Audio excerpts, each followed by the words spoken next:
Good evening, good afternoon, everyone. My name is Brian Barsana. I'm Assistant Curator of Programs and Manager of Publications at the Museum of Contemporary Art Los Angeles. And I want to welcome all our viewers and welcome our panelists to our fourth Uncommon Commons panel. I'm super excited about this series. It's been running throughout the pandemic, and as many of you have been following us, we are investigating the role of public space here in Los Angeles and in other places, and the role that public art can play in people's lives vis-a-vis these public spaces. Today's Uncommon Commons will focus on environmental activism and conservation and environmental justice. So welcome, we're gonna have a really great panel talk about that. I also wanna thank a few people before we begin, along with our panelists. The programs at MOCA are brought to you by the MOCA Thrive Fund, courtesy of Shara Schreier. So thank you so much to Shara Schreier for allowing us to do this. And the Sam Francis Foundation California, which supports artists in our virtual program series. So thank you as well to them. I also want to thank Brian Dang, who is the programs coordinator at MOCA, who is our virtual host, and to Haley Mellon, who is the co-chair of the MOCA Environmental Council, who also helped me put together. So thank you so much to Haley, I think, and I hope she's watching. So with that, I'm going to introduce our panelists. The format for this evening is each of our panelists will do a short presentation on some of the work they're doing, and then that will be followed by a moderated discussion and questions from the audience. So if you have a question, please feel free to put it in the chat or put it in the Q&A section of the Zoom, and we will get to your question. And if you have it's for a specific person, please make sure that you say who you would like it to reference. So I'm going to read short bios for everyone, and then we're going to proceed to the presentations. So we're going to start off with David Johnson, who is the MOCA Environmental Council co-chair. David Johnson is the founder of Act 4 Entertainment, a filmed entertainment and new media content company. He lives in Los Angeles. In the environmental field, Johnson executive produced Company Town about environmental destruction in Crosset, Arkansas, and is currently in production on Canary, a documentary about the life of climate scientist Lonnie Thompson. He was previously a partner of the international law firm of White and Chase. Johnson is a life trustee and former Board of Trustees co-chair of MOCA. Johnson is a board member and former chair of Public Counsel Law and founded its Opportunity Under Law project and serves on the board of the California Institute of the Arts, DEMOS, Human Rights Watch California, the Smithsonian National Board, Voices of People's History of the United States, and the Yale School of Drama. He is a graduate of Yale College and Harvard Law School. Following David will be Emily Womack of Public Art Consultants and the CEO of Dyson & Womack. Emily Womack is the co-founder of Dyson & Womack, a public art consulting, fabrication, and design firm that manages and advises on significant public and private contemporary artworks and programs. Dedicated to the development of methodologies that increase equity and support environmentally progressive approaches to cultural art integrations. Womack stands out as an expert in the field of public art management and policy. As a leader in public art consulting, Womack has completed projects for the state of California, the British Council, the City of Los Angeles, Bloomberg Philanthropies, the Los Angeles Philharmonic, among other renowned culture institutions. Significant projects include Current LA, the City of Los Angeles's Public Art Triennial, and the California Air Resources Board Public Art Program, which she will speak about today, as well as Noe, where her work will result in the largest permanent collection of artworks addressing air quality and climate change worldwide. Third is Noe Montes, who's a photographer. Noe Montes was born in Modesto, California. He grew up in a family of migrant farm workers that traveled throughout California's Central Valley following harvest. After high school, he worked briefly in the field of electronics before finding the medium of photography. Around the same time, he began working with community organizations in order to share what he was learning with the goal of helping people. Over the last 25 years, Montes has developed a socially engaged practice in which he creates documentary work around a specific social justice issue or geographic location. He then uses that work as a tool for community and civic engagement through programming with local partners. The programming takes the form of educational workshops, community dialogues, public art installations, and the creation of online resources. He also works to integrate the stories of the communities he documents into the American historical narrative. And last but definitely not least is Shelley Lewis from Hilla Bay. Dr. Shelley Lewis, formerly of Environment Now and the Bay Foundation, returned to Hilla Bay as the new president and CEO in May 2017. Luce, who holds a doctorate in environmental science and engineering from UCLA, began her advocacy career as a staff scientist at Hilla Bay from 2001 to 2005, spearheading the successful fight to implement the state's first zero trash policy in the LA River. Heal the Bay is an environmental nonprofit dedicated to making the coastal waters and watersheds in Greater Los Angeles safe, healthy, and clean. We use science, education, community action, and advocacy to fulfill our mission. As president and CEO, Shelley is responsible for determining Heal the Bay's policy priorities, forming smart strategic alliances, and growing public participation across Greater Los Angeles. Shelley's technical and policy expertise in water issues, combined with her passion for environmental protection, makes her a strong advocate and a California leader on water issues. Dr. Lewis is an alternate on the California Coastal Commission. Shelley is a scientist, a surfer, and a passionate protector of the environment. Whew. All right, so again, welcome to our panelists, welcome to our audience. We're so happy to have you today. And with that, I'm gonna kick it over to David Johnson, who is going to tell us a little bit about MOCA's Environmental Council. Well, thanks, Brian, and thanks for all that you do for MOCA with this programming. I really am delighted to be here, and I'm also really honored to be with my fellow panelists, Emily and Noe and Shelley, and of course, big thank you to Brian Dang for working on my slides. And I don't actually see my slides. Are they? There. So Brian, can we have the next slide? Great. So the first thing is really kind of why we decided to start this thing. What's my interest? I've been a trustee, as Brian mentioned, at MOCA for a number of years. As a former chair, and now I'm a live trustee. We all know that this is a critical point where we all need to act and do whatever we can for the environment and to really create a sustainable world. For my part, as Brian had mentioned, my company Act4 has produced a couple of documentaries on the environment and environmental justice, and I really understand the power of art. I consider film art to make a difference. We produced the documentary Company in Town about the pollution by Georgia Pacific in the town of Prosser, Arkansas, which killed and made sick really basically everybody who lived there.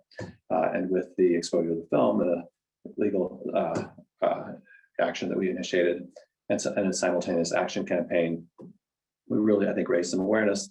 And also, I would like to shout out to Shelley's sister organization, the Wichita River Keepers. Together, we really did get the company to stop their polluting and really start cleaning up the town. So, I know art can make a difference. Brian, and the next slide. So, with all this, I approached Klaus about starting a council, and Klaus was more than supportive. He was simultaneously thinking about really the same thing. So it was really exactly the right time. So we decided to do that. He suggested that he bring in his good friend, Haley Mellon, who has been really extraordinary. She is the co-founder of the council with me and an artist, a conservationist. She founded Art and Acres, has conserved large forests, supported museums and carbon neutral exhibitions. It really is an incredible job for MOCA on this, and I'm really honored to be co-founder and co-chair with Haley. We're also incredibly fortunate to have Samuel Vasquez at MOCA. Samuel had a history of sustainability by making the ICA LA solar powered. Next slide. So we really had two goals in mind. One was at first to support artist activism by supporting their art. So that was the kind of the first goal. But then we thought, if we're going to do that, we really we really can't be complete hypocrites ourselves, that we should actually do something to make sure that MOCA itself is a model of sustainability and actually can serve as a model for other institutions. So we formed this council. Next slide. And it really is really an amazing group, an extraordinary group. On the members of the council itself, it's Sheikh Al Massa of Qatar. It's Najika Crosby, Nigerian-born artist living in LA. Aileen Getty, whose foundation is very much engaged with the environment and also has been directly enormously helpful in helping us set our goals. Agnes Gunn, obviously a very famous philanthropist and president emeritus of MOMA, and Brian Seth, who's the founder of Vista Equities and chair of the Global Wildlife Conservation Conservancy. So it's a start. It's a great group. We're going to expand that group this year. We're also very fortunate to have an unbelievable technical advisory council. I won't go through each name, but we've asked each of them to focus on a particular area. for MOCA, carbon negativity, single-use plastics, carbon-free energy. We're considering a program which kind of naming greening Geffen. But all of these people are helping us in a very real way do this in a way that's both sophisticated and state of the art, so we can hopefully make a difference not just with MOCA but in our community and then beyond. Next slide. So this is a slide of, I guess, some of the trees that we plant. But next slide. So we've done these, as we were talking earlier before everybody joined. We were talking about, of course, with COVID, it's very hard to have exhibitions, obviously, in Los Angeles. So Klaus has done an extraordinary job of virtual studio tours. And this year he's devoted to, and will continue this in the future, to artists who have an exceptional record on environmentalism, Annika Yee and Oliver Eliasson. New slide. New slide. And we will be supporting, our council will support exhibitions of artists for the environment. Again, Oliver Eliasson, next slide. Annika Yee, and we're talking, next slide, with Micah Rottenberg. New slide. New slide. So we're also working on, how to make the museum itself sustainable. And here, I think it's important to say that this isn't something new that starts with the Council for MOCA. MOCA has had a long history of environmental sustainability. When the Izaka building was built in 1986, it was actually, it set a standard for its time. We've had a consultant, Les Rosenberg, who's worked on this for years and done a really amazing job. And then in 2017, a lot of changes were made to make it more sustainable. And I think really the point is that, we're excited about the Environmental Council, but we think this is really in the DNA of MOCA, that it's something we've always cared about. And this is just to help support a movement just help move it along in important ways. Next slide. We set some goals here again. I won't read the goals, but here again, the Getty Foundation, the Island Getty Foundation has really helped us formulate these goals.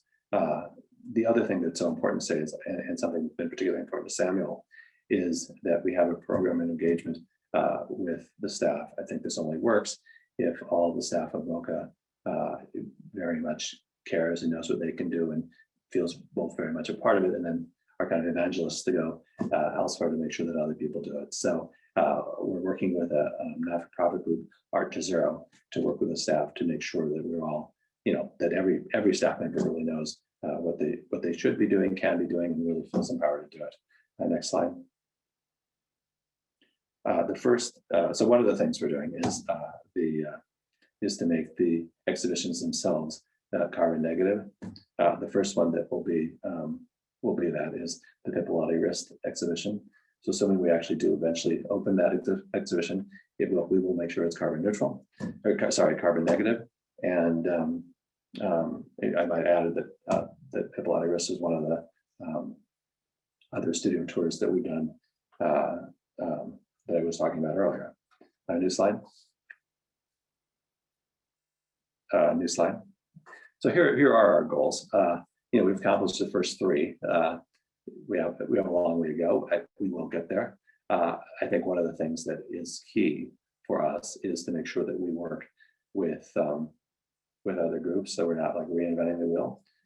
There's a great group that we're working with, which is a Gallery Climate Coalition, which is a coalition of galleries in London that have a lot of learning on this. So we're been seeing how we can help them in the United States, but also how their learning can help us move the ball forward here at MOCA. So I guess this is really a presentation just to let everybody know that we have this up and running. We're excited about it. We think the council can really help the museum accomplish its goals, and also help serve as a model for other institutions. And we also think some of the art that will support in this can be really ground changing. I hope that later you'll have some questions about it, but we're very excited about it. Thanks very much for giving me the opportunity to talk about it. Thanks, David. It's super interesting. And I should say as well that we are in the early stages of planning many different public programs that address some of the things that David spoke about, but that are really focused on the Environmental Council and the expertise of some of the both leadership and some of the advisors. So we're really excited about bringing that perspective to MOCA, and it's unique in museums. So thank you, David. With that, we're gonna pass it over to Emily Womack, who's gonna talk to us about the projects that her firm is undertaking. Hi, everyone. Thanks, David, for that great overview. It was really interesting to see what you guys are doing. And Brian for bringing us in. Happy to be here. I am going to just quickly share my screen.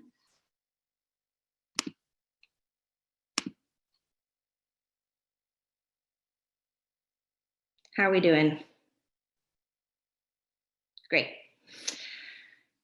So when Brian first reached out to me to talk about this project, which is the project we're working on right now with the state of California, the California Air Resources Board, I was super excited to share it. It's almost done. It is coming out to see the world very soon, and opportunities to be able to kind of pre-show that are exciting. But I was also really excited about the topic of public art's role in environmental justice, activism, all of these things. So I thought what I would do is start by sharing some of the amazing work that the artists that have been working on the California Air Resources Board project have been doing for the last 3 years, is it? I think Noe, yeah. And full disclosure, Noe is one of the artists that we're working with, to give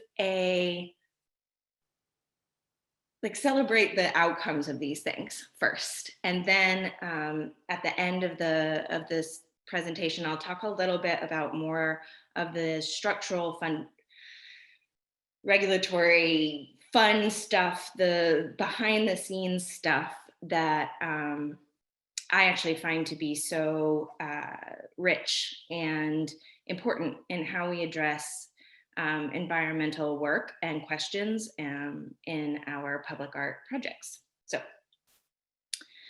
the California Air Resources Board, if you guys don't know, is a state of California agency. They are in charge of setting emission standards. They're often, over the last 4 years, we're in quite a bit of conflict with the Trump administration.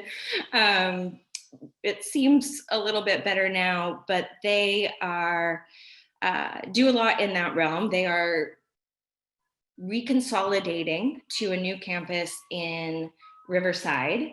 And we were brought on in 2017, actually, to run a multi-million-dollar public art project for the campus, part of the state's requirements.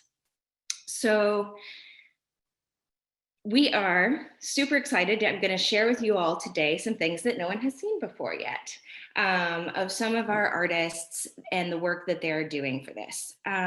I will say that there is every once in a while a project that comes along where the context of it is so suited to allowing artists the space to actually say important things and do important things. And that is oftentimes in the world that I travel in, the biggest urgency is to pull that back from the commissioning agencies sometimes, particularly, I'm speaking particularly here about public permanent artwork. So we are thrilled to talk about a collection of permanent public artworks that we feel have a really powerful approach to all of these topics that we're going to talk about today. So I'll go through them. So one of our first artists is Lauren Calzadia. You are seeing a piece that literally was finished, I think, last week at this stage, and is a rendition of a piece they did a very long time ago with their petrified petrol pumps. And at the time they had done 1 or 2 kind of standalone pumps in gallery settings, and swore off that they would never make them again. And we approached them when this project came up, and we were like, guys, like, you could do a whole gas station at the California Air Resources Board. And this is where this piece should be and should live. And they were so excited about that. So I'm thrilled to say that we have that on board. Here's some drawings of some of the pumps. It's a beautiful piece that is etched out of limestone that takes on some extremely in-depth research around the items that you see here. The artists actually met and spoke with the scientists or policymakers at CARB throughout this process to ensure that every little label, every hose pipe that's on there is representative of the current regulations that are in place. We talked a lot about, fixing something in a time and space like this and fossilizing it, even down to what price the gasoline is going to stay on this for a very long time. And those discussions, I think, built this relationship of the piece with those who work at that campus in a really strong way. Personally, I am very excited about the fact that you will have executives from oil industries walking through this building to go and talk about their environmental records, and they will walk past this art piece and see what is the goal of CARB, as they stated ultimately, which is to eradicate the need to actually fossilize these items. So it's a wonderful piece. Camila Janon Rasheed is one of our other artists. This is half of her piece. It is a text-based piece that she works a lot with idioms and language to talk about social justice issues, and particularly around questions of race and the Black body. And she grew up when we approached her about this, she again was like, I don't often think about these kinds of things, but I grew up in Palo Alto, where my community was ravaged by some terrible toxins. There was an entire youth organization there to extricate that. And she was working a lot with idioms around breath. I can't breathe.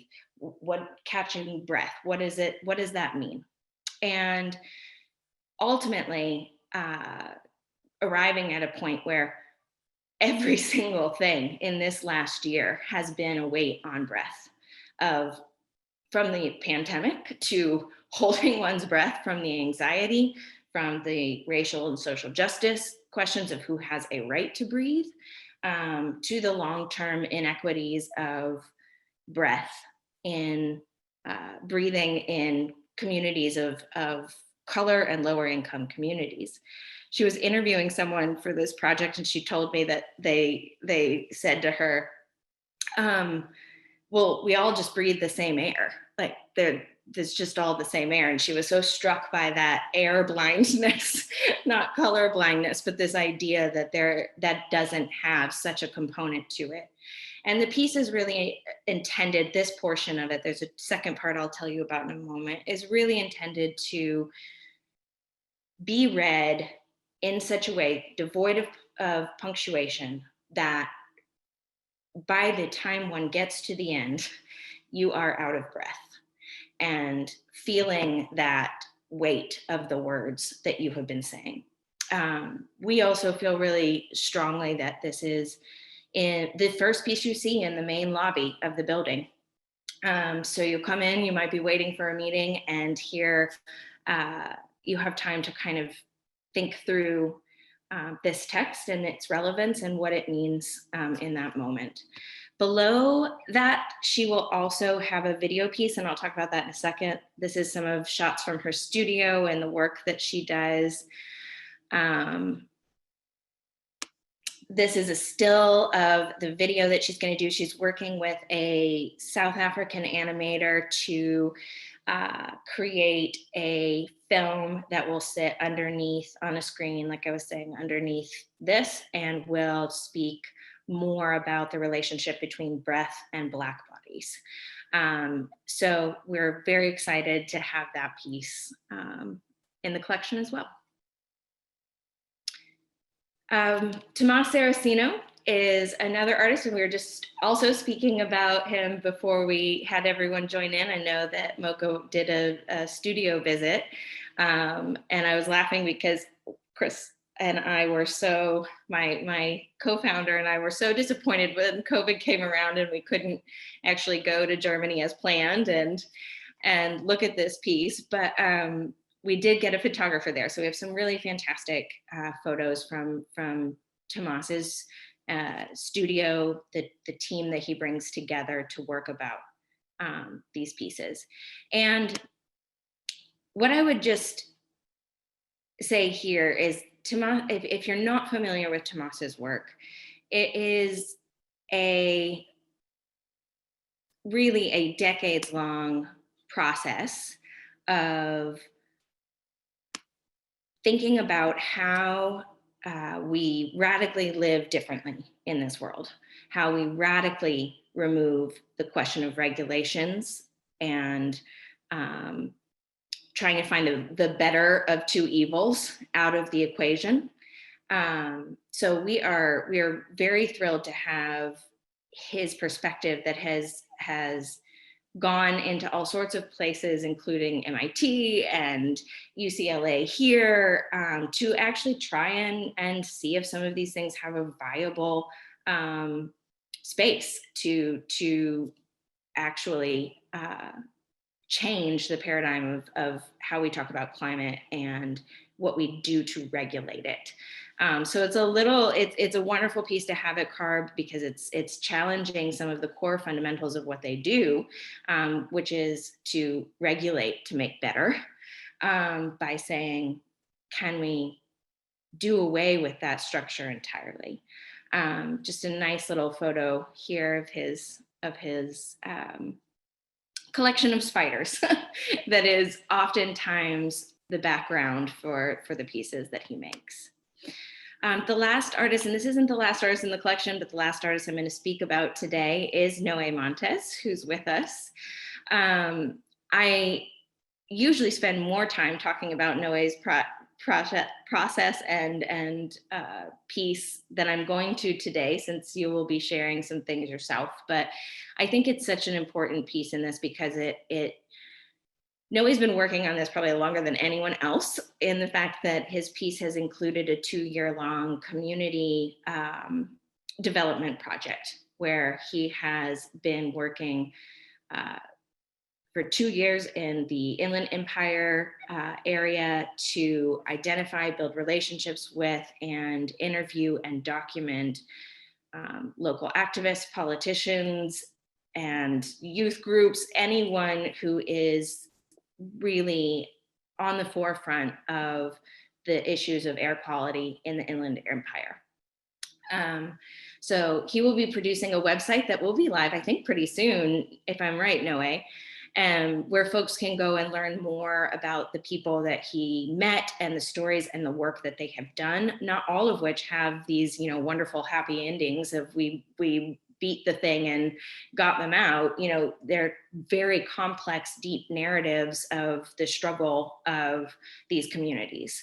The outcome of this piece, which I'm so excited about and don't actually have a photo of here, oddly enough, is the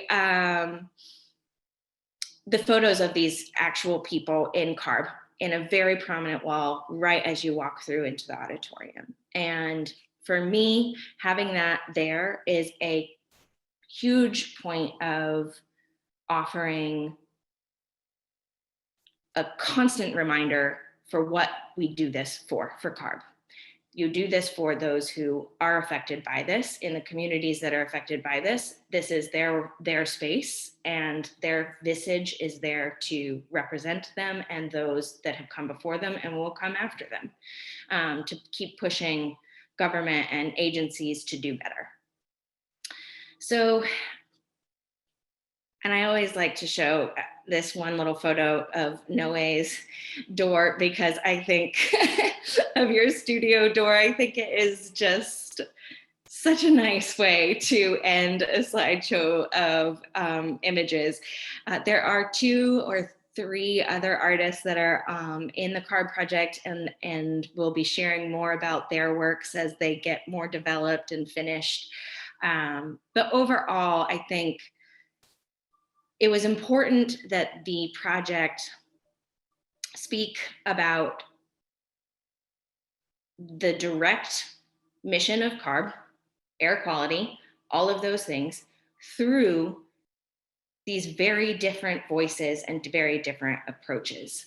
And we are just so grateful that the artists that have come on board have, I think, put together a group of works that will stand for a long time to speak to that. Lastly, and I don't know, I'm really bad at time. I don't know if I'm well over. So I can be cut off whenever you need me to, Brian. But I did think I would speak just a little bit about some of the things that go into talking about a project like this, or even not. Like, CARB is so great because it's obviously like exactly the type of discourse that we're here to speak about, but this doesn't need that type of project to actually do the same things. And so a lot of the question, I guess, today is, how does public art affect environmentalism when you're not getting to make works for the California Air Resources Board? And I like to start with the assumption that I think we oftentimes in these settings forget, which is literally that for the, by and large, the majority of people in the US understand public art, access public art as art. They're not going into galleries. They are not seeing it any other way. And through that, I think we have actually let a lot of people down with what we're showcasing as what art can and should be. So I think there's a lot of work for public art realm to do.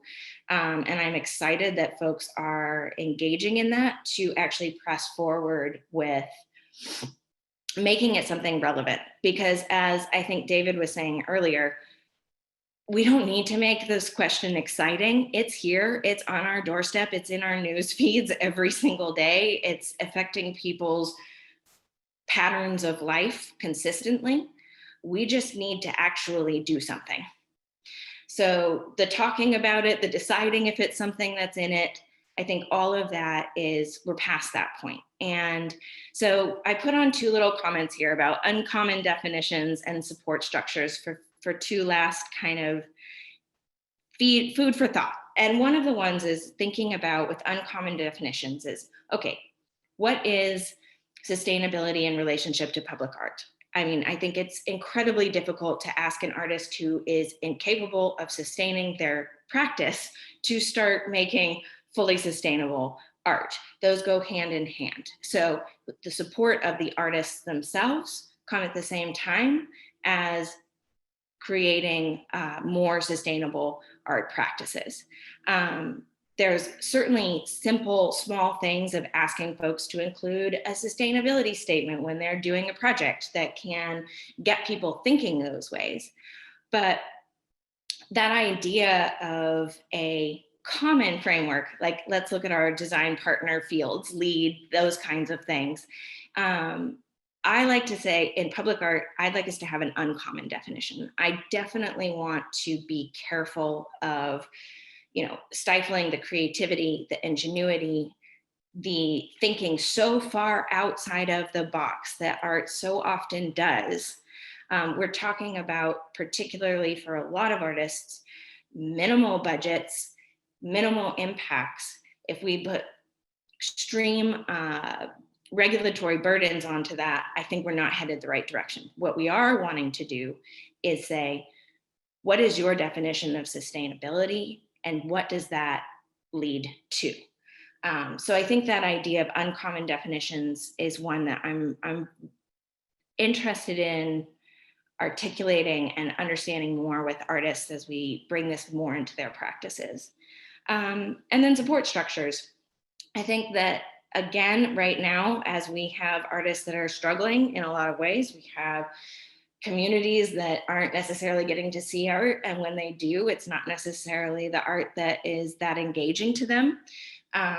There's so many things that art, by taking on the question of climate and sustainability, can easily address. So the relevance question we have talked about, the idea that public art allows for there to be some type of support system for people who are engaging in it. Like right now, we're working on a project in Culver City, and one of the main things that we want to have in the forefront there is that the artwork is also functional in providing, you know, shade or habitat or space or commons, you know, all of these things that I can do at the same time.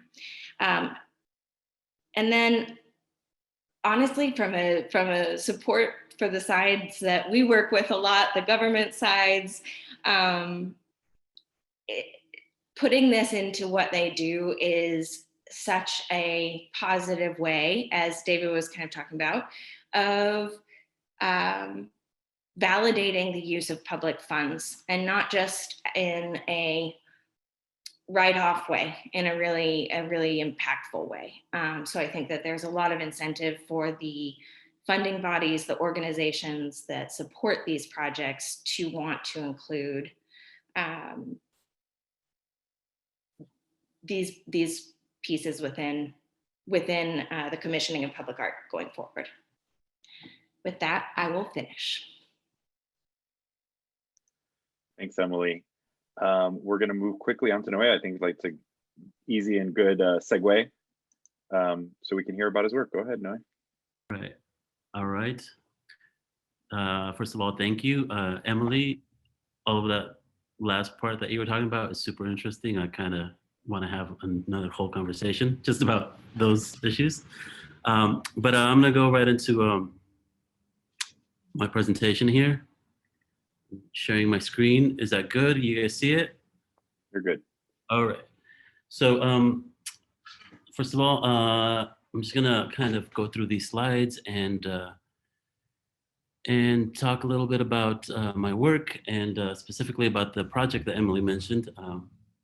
So let me see. My name is Noe Montes, and I use photography. I use my work to share stories about the communities, about communities that I work with, and I use that work also for community engagement and community education around issues of social justice, and especially as it pertains. Also about the issue that we're talking about here today, which is environmental justice, specifically as it pertains to underserved and under-resourced communities, which very often are communities of people of color. So over the years, through trial and error and correction, I've developed a model work that I'd like to share with you. It begins with creating a body of work that I like to think of as a data set about a geographic location or a specific social issue. I start by collecting existing research material, which is also the way that I educate myself about the issue that I'm working on. Then I conduct interviews that are sometimes recorded in audio and video form. I generate text from those interviews and from the research that I find. And I also do photo documentation, of course. Then I use that work in a couple of different ways. In the short term, I work with local partners, usually community and nonprofit organizations, sometimes schools or even school districts, to activate the work through programming that includes art workshops, community events, public dialogues, and exhibitions in local community spaces. In the long term, I try to activate this work by working to incorporate it into the National Historical Archive. This is done through publication, through the use of it for educational curriculum. I try to incorporate it into historical collections such as libraries and art archives. And I try to use the work to help shape policy that creates change towards a more equitable society. So I'm going to share a few projects that I've been working on. This first one is Lift to Rise. I've been working in the Coachella Valley with this organization. It's a nonprofit organization, Lift to Rise, to document the various communities that live there and the challenges that they face, as well as the work of the advocates and partners in addressing those challenges. Most recently, as a part of Lift to Rise's COVID-19 rental assistance effort, we've been documenting stories around the issue of affordable housing in the Coachella Valley.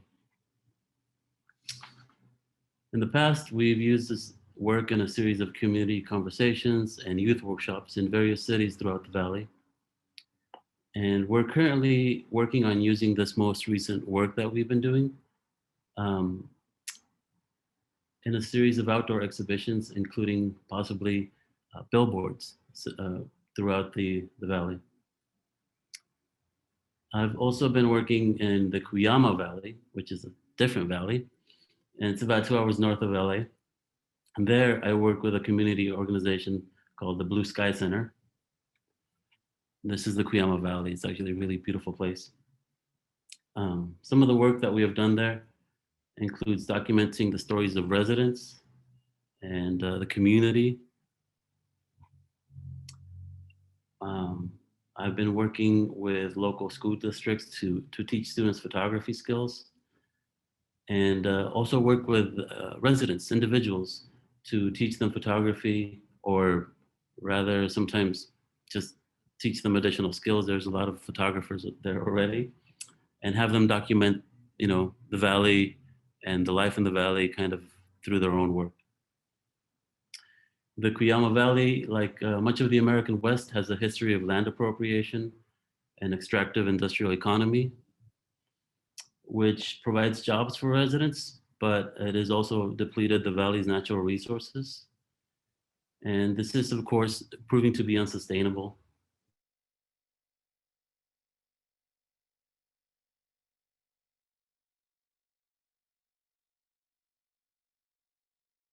Of the local economy, and by extension, the sustainability of the way of life there.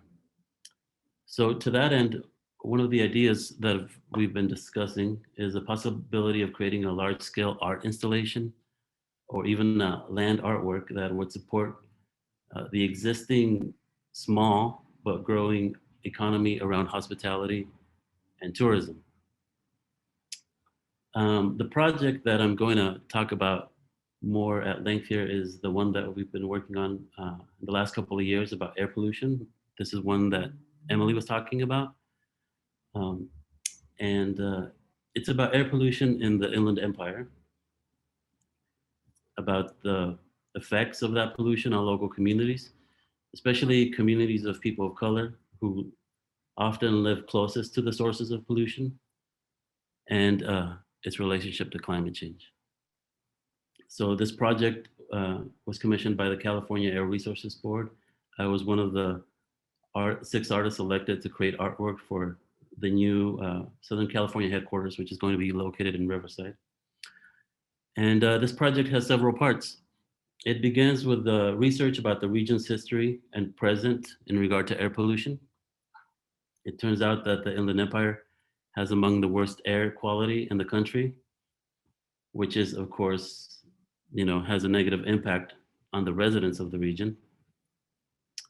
And then I interviewed and photographed residents throughout the Inland Empire about how air pollution affects them, gathered their personal stories, their thoughts about this issue. And what I found is that this issue is incredibly complex, and it touches on many, many subjects, including public health, land use, government, local government, and local economies. Most saliently is the impact of the logistics industry, which is the warehousing and distribution of all the goods that we order online. This industry was growing at a really fast, at a tremendous rate before the pandemic, but the pandemic has just really made it explode in size. And the industry is a huge source of air pollution. Additionally, the physical infrastructure that's being built to support this industry is displacing whole neighborhoods, entire neighborhoods. But it also provides jobs to people, even through generations of the same family. Although many people say that these jobs are very exploitative and needs to be addressed as well. But the industry does bolster the local economy, which is why local governments are really welcoming of the logistics industry. I also chronicle the work that some of the residents are doing to address this issue through organizing. This is a local organizer in Riverside. This is another couple. They live in Bloomington, and they were affected by the warehouse or the logistics industry, and became important organizers. People also been working in government and in policy, in the creation of policy, and also through direct action. So we plan to do workshops with local community groups and schools. We were actually able to carry out one of the series of workshops in San Bernardino in partnership with an organization called Inland Congregations United for Change, ICUC.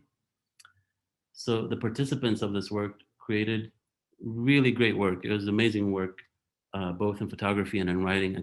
I want to share some of this work with you. This is work by a young man named Marco Montoya. This is his photography. And this is some of his writing. Just give you a minute to maybe read it.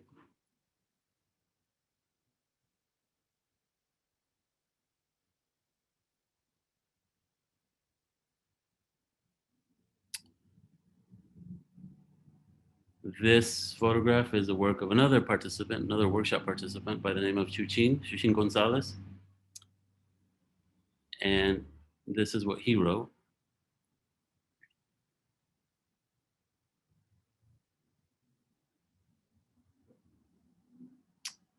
So it was great. I was really pleased with the fact that we were having such a direct impact on the people who live there and are affected by this.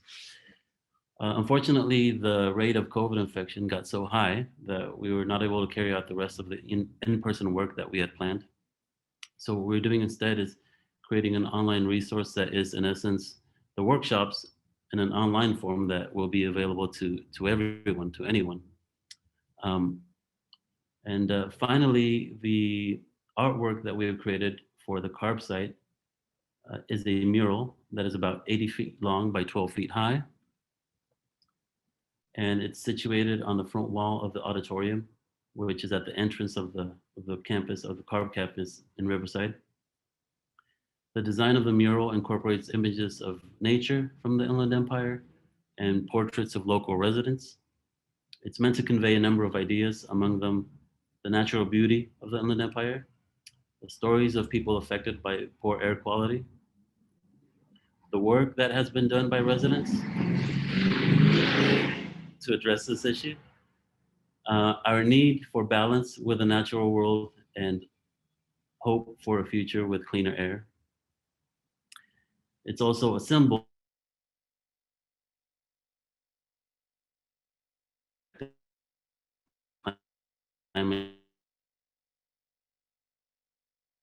so that's it. Thank you again very much for this opportunity to share the work and the stories. Thanks, Noe. That's incredible work and fascinating communities. And finally, we're going to go to right on to Shelley Lewis, who's going to tell us about pollution in the Bay and the work that her organization has been doing.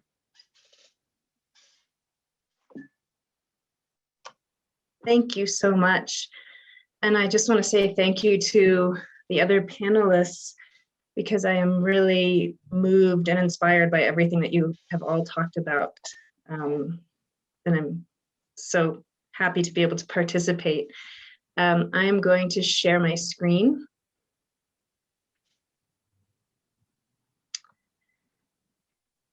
One moment. Okay. Thank you. So I am Shelley Lewis, and I'm the CEO of Hilla Bay. I am a scientist. Marine biology and aquatic chemistry are the things that get me most excited. And so being the CEO of Hilla Bay is a dream job for me, because this organization has been around since 1985 and started out as a very grassroots movement to force the city of Los Angeles to clean up the minimally treated sewage that it was discharging back in the 80s. And that partially treated sewage had caused a dead zone in Santa Monica Bay, which is the coastline off of Los Angeles that much of Los Angeles drains to, and had created a dead zone in the bay where no flora or fauna could thrive. So it did not look like this nice background, and was also making our beaches dirty, and people were getting sick from swimming because, of course, sewage contains viruses and other unpleasant things that can make you sick. So a group of residents started a huge environmental advocacy campaign, including a lawsuit, and eventually forced the city of Los Angeles to upgrade one of the world's largest sewage treatment plants called Hyperion. It's on Vista Del Mar and Playa del Rey. You've probably seen it. And now our bay is much, much cleaner, at least when it comes to organic matter from sewage, of course, and bacteria and viruses.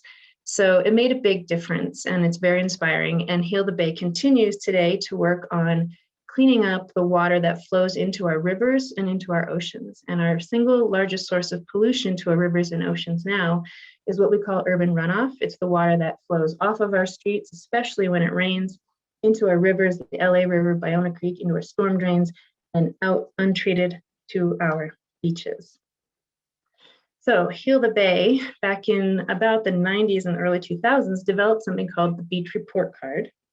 And we use this scientific kind of interpretation of the data that our government agencies collect on water quality, and we communicate it. First, we track it very closely, and we communicate it to the public. And I want to share another screen here, pardon me, because I want to show you the live beach report card. This is what it looks like if you go to the beach report card website. And once you're here, you can click on a beach or an area that you're interested in. This is Marina Del Rey.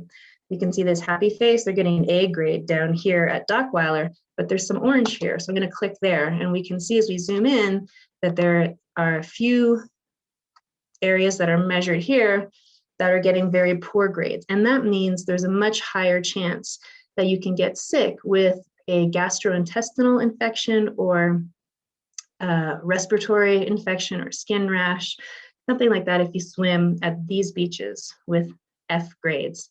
Unfortunately, it's often these very calm beaches with names like Mother's Beach and Baby Beach that get the really poor grades, because they're, as you can see, they're enclosed here. Called Basin D, it's part of Marina Del Rey. And sometimes parents like it because there's very little wave action, it's shallower, you feel safe with your kids. Unfortunately, they're much more likely to get sick there. And Hilla Bay monitors and provides grades for beaches throughout California, Oregon, Washington State, and now Tijuana in northern Baja California, where we're able to provide grades from a local waterkeeper there. So this is a public service that we do, and it has also been an incredibly useful policy tool, as we have been able to use these grades to not only help the public choose where to swim and where they can safely swim, but also to highlight to regulators where there are chronic pollution problems, like Mother's Beach I just described to you, numerous others up and down the coast. It's been an incredibly effective tool. And one of the reasons is because we take some complicated science, it's like most probable number of bacteria colonies formed or something like that, and we convert it to an A grade or an F grade, which everyone can understand, happy face, sad face. And I think that's been a great tool for Hilla Bay. Now, on the right-hand side of the screen here, you see the river report card. This is very new at Hilla Bay. We have been testing ourselves the water quality at some sites in the Los Angeles River where people can kayak. It's called the recreational zones.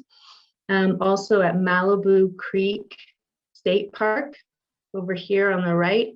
I'm sorry, over here on the left of the screen, and some sites that our partners test up here in the San Gabriel River. And the reason we are looking at rivers is because a lot of people swim there. You can see this photograph here is of a swimming hole on one of our local rivers in Los Angeles. So thousands of people are using the rivers for swimming, for kayaking, for wading, for fly fishing. They're coming into contact with water, and there is nothing like the beach report card that they can check to see if they're likely to get sick from that. So we created the river report card, and it's, like I said, still fairly new. So you can see it's red, yellow, green. It's not consistent with the beach report card, not as easy to use.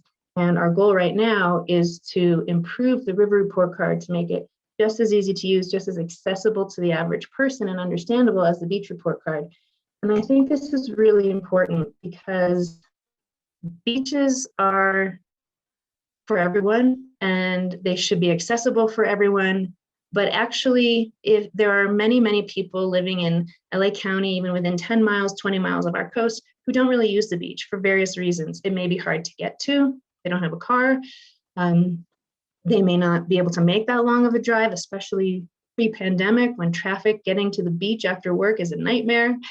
They may not feel welcome in that space. Those are mainly high-income communities along the coast. So it may not be a place that you feel that you can go that belongs to you. So many, many people are using our rivers, and we really think it is a justice issue that we bring the same kind of public health protection so that a day at the beach doesn't make anyone sick and a day at the river doesn't make anyone sick. So that's one of the things that Hilla Bay has been working on in the last few years. And I wanted to pivot to something that's related here and that has a little bit more connection to public art that we've been talking about. Hilla Bay also works on access issues at the beaches. And we have an aquarium, it's called the Hilla Bay Aquarium, it's at the Santa Monica Pier. And we bring, again, outside of pandemic years, we bring about 15,000 students from Title I schools to our aquarium. We introduce them to all the animals and sea life of Santa Monica Bay. We talk about pollution issues, we talk about conservation issues, we talk about science and how science helps us solve problems. And then we go out onto the beach, we walk down to the water, we do a survey of sand crabs. And mostly we just encourage the kids to run around and feel the water and feel the sand and love this place. And it is really shocking how many children from Title I schools around Los Angeles have never been to the beach. And so it's inspiring and exciting and moving to see them fall in love with the ocean and the beach. And it's also motivating because we want to make sure that these children and their families feel welcome at the beach as well. So we began working with a historian in Los Angeles named Allison Rose Jefferson. She's pictured here because she is an expert in beach access issues and how non-white people have been restricted from beaches in California in the past. And she helped us to understand the importance of a surfer of color back in the 50s named Nick Gabaldon, who was a Mexican and African American descent. And he used to surf here at Santa Monica Beach. It was at the time called the Inkwell because it was a place where Black people could go to the beach. So Nick used to get in the water here and paddle 11 miles to Malibu so that he could surf a really good wave at Surfrider. And unfortunately, he actually died surfing that wave at Surfrider. But while he was well known as a surfer in the area, So he used to paddle up there and surf. And he broke some barriers in that way, the color barriers at our beaches. And this is a little bit of public art here. It's a monument to Gabaldon, and to actually to it memorializes the name of the Inkwell Beach. Also here on the right, you see pictures of Bruce's Beach, or at least the plaque here that's at Bruce's Beach in, I think it's Hermosa Beach, but I could be wrong. By Manhattan Beach, can't remember. It's a little green park with grass and stuff, but right down the hill over here is the ocean and the actual beach. Bruce's Beach was another beach where Black people could go to the ocean. And there used to be a hotel there and a resort.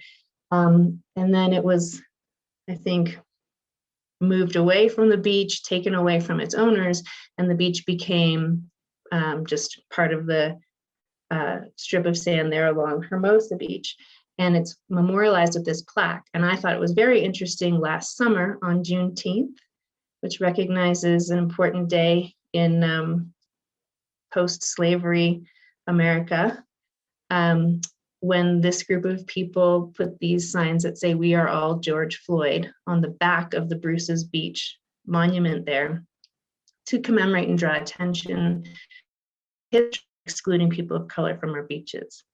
So Hilla Bay is very, very proud to work with Allison Rose Jefferson, the Black Surfers Collective, Boys and Girls Clubs, and the LA City Recreation Department to bring kids from all over the city to the beaches on Nick Gabaldon Day, and of course through our aquarium throughout the school year.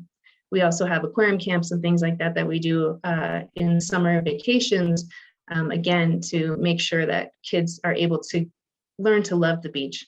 The next step, of course, is water safety and swimming, because there's a very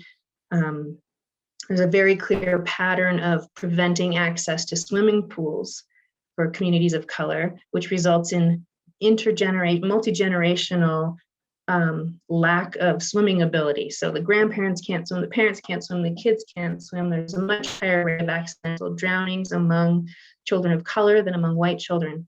And so the next step for us is to work with groups like Swim Uphill, a Paralympic swimmer named Jamal Hill from Inglewood, and Black Surfers Collective and others who are working to teach kids to swim for 6 or 8 weeks before they come to the beach so that they're not scared when they get there.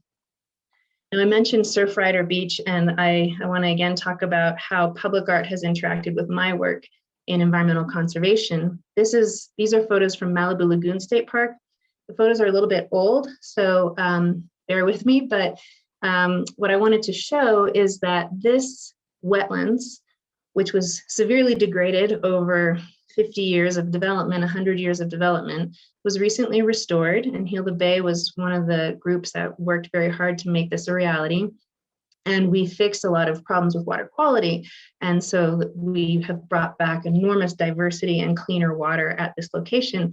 And the other thing that we in state parks did was we included some really beautiful design. I take no credit for the design at all, but I think it turned out beautifully, and it makes the place more welcoming and more usable by everyone who wants to come there. These are shade structures, and they create a pattern that looks kind of like a kelp forest. And these are benches with little desk area where kids, birders, and people who are interested in the tours that are here led by state parks and the Audubon Society can sit and listen. Of course, classes come here. And then this one on the right here is a picture before all the vegetation grew in. This is bare dirt here, but right now it's totally filled in. This is a structure which actually has some wires on it, and so vines have grown up it. This is an educationary, an outdoor classroom. So kids sitting here and they look out over the lagoon. Meanwhile, birders who don't want the kids near them because they make a lot of noise and scare off the birds sit down here on little eggs. So these are stools made of stone in the shapes of birds' eggs, and they mimic the colors of real birds' eggs. And it's kind of funny when you're up here and you see all these bird nerds, as we like to call ourselves, with their binoculars sitting on eggs looking out over the lagoon. So I really appreciate the thoughtfulness that went into the design of the public art here. And we're now working with the State Department of Fish and Wildlife to created design to restore a huge wetlands area in West Los Angeles, in Playa del Rey, very close to Marina del Rey. It's called the Biona Wetlands. It's at the mouth of Biona Creek. And this is a 570-acre area right on the coast.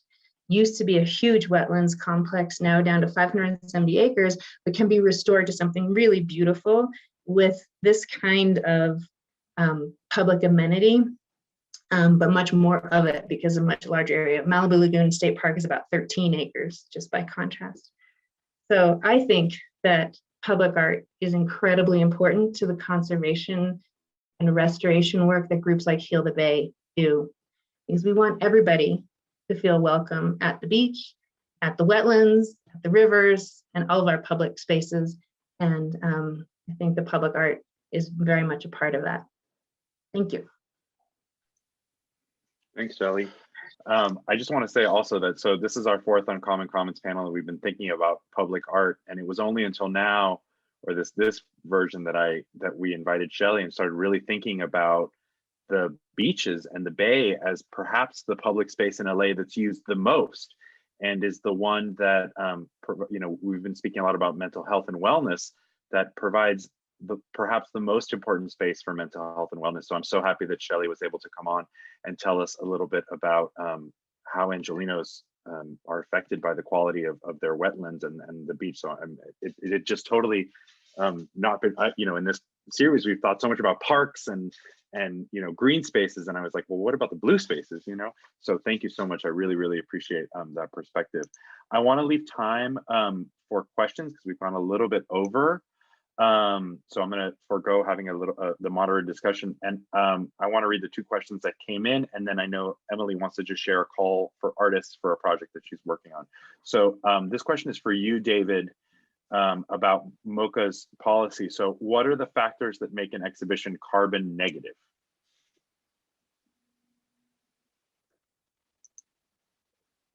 Well, I think there are a lot of, Yeah, you're on. You're good. there are really several factors, but I think you know, we have advisors who will go through a whole listing of calculations to make sure that we do this in accordance with the way that there are sort of general standards of making a carbon negative. So there are all sorts of, you know, there are both things you can do for the exhibition itself, and then there are also ways you can offset it through forests and tree planting. So I think it's a combination of acting correctly in the things that you do in the exhibition itself, and especially particularly in the transportation of the artwork, but also in the offsetting. Great, thank you, David. And then I believe this is for you, Shelley, is who was the artist or artists who did the work at Malibu Lagoon State Park? There was a landscape designer named Clark Stevens. I think he's based in Calabasas. And there was a design studio called Bunch Design. Great. Yeah, they did a beautiful job. Yeah, it looks really great. And the idea of the little kids sitting, or the bird watchers sitting on the eggs, is really fantastic. I believe this question is for Noe, and it is, what has been successful for your research within your work, and how has engaging with the Inland Empire community been beneficial and uplift your work? So what has been successful for my research? I guess, you know, just taking the time to do it. It's there's a lot of data. There's a lot of information about public health, the effects of air pollution on it. So, you know, some of that work has been just sifting through all of that. It's a lot, you know, and to learn it and to learn all the nuances of it. I don't know, it's, you know, just taking the time to do it and to understand the issue, you know, in a nuanced way has been important and beneficial to me.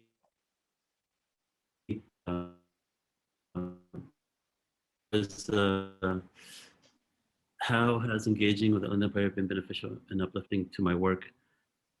Every project that I work on in which I engage with people, with the community, really edifies me as a person, and it helps develop my work. I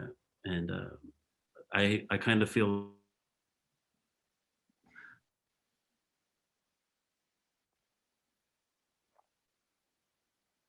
not sure if Noe is. Noe? benefit I- from the work, and then I think you were frozen for me. I'm not sure if you were frozen for everyone, but if you just want to repeat what you just said, because I think you were frozen for a little bit. yeah, I was saying the work that I do with community edifies me, and it helps me develop my work, and then you know, it's reflected in the work. So then the communities that I then work with, I guess, benefit from that, and it's a thing that keeps on growing and keeps on, you know, it's a good thing. Great. Thank you so much. And this is the last question I'm going to read today, and this is for Shelley. For the Playa Wetlands project, is there a budget for the public art component from the city, or does it trigger the public ordinance for the city of LA or Santa Monica? I'm not sure what the city of Playa falls under. I'm not sure, you know, that might be a... You know, it's actually LA County and LA City.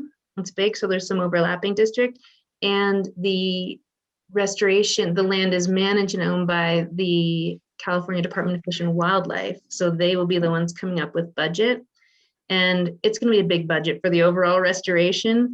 So the public access and art components will be partly from the state. And then hopefully we will find private sources to help fund that as well. We don't know yet what it is. Great. Okay.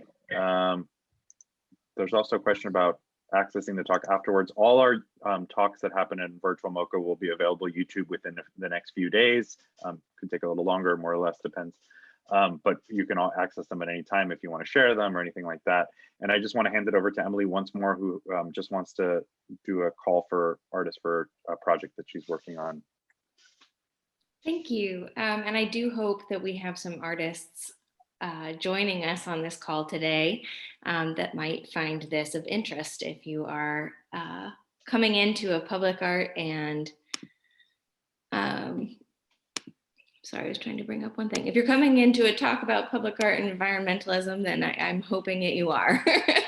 So I am just quickly, one second, going to direct folks to where you can get information about this. So we currently have 2 calls open for artists, opportunities that you can apply to right now. If you're at the website under the public art CA, you can apply right now for the digital media collection that we are putting together for the state of California, the California Natural Resources Agency. This is a project I'm super excited about, and we'll be accepting applications for a couple of months. We'll probably be doing some information sessions, really getting the word out about it. I think it has the opportunity to really elevate how digital works are considered in permanent public art, and the voice that that can have. So really excited about that one. And then the second one is open for 2 more weeks. And on Tuesday, you can join us for an information session about it, where we'll be answering questions from artists who might want to apply. And that is in Culver City. Again, you can access that from our website under the Culver City open call. And I believe there's a button directly where you can sign up to go to that info session if you'd like. And then also directly to apply. It's a larger commission for public art in a green open space at Washington and National Boulevards, if you're familiar with that. A really exciting project, actually, that we've been working on for a while and is part of the city's longer trajectory for that area. And I think that we will be able to bring some really strong art, hopefully art that understands everyone, environment, people, animals, plants, the whole gamut that needs to exist and coexist at this space. So thanks for letting me plug. Yeah, Apply. Sure thing. We want more art in the public spaces. So so with that, I think we're going to wrap it up. And before we do, I just want to, of course, thank our 4 panelists once again. It's so great to hear about all the work that everyone is doing. It's so important, and we thank you on behalf of MOCA, on behalf of citizens of the city of Los Angeles for the work you guys are doing too. So I can't wait to see the artwork at the CARB. I can't wait to see Noah's work. I'm so excited that MOCA has an environmental council, and I love the work that you guys are doing in Hilla Bay. So it's great work that you all are doing. I should say also that if this is the first time that many are tuning into a virtual MOCA program, we try to do an Uncommon Commons about once a month. So and please continue to tune in. And other virtual MOCA programming happens about once a week. So there's always something available at moca.org/programs. We invite you all to come. And thank you all again, and have a good evening, good weekend. Stay safe. Thank you all. Thank you, Brian. Thanks, Good Brian. night. Bye-bye. Good night. Bye.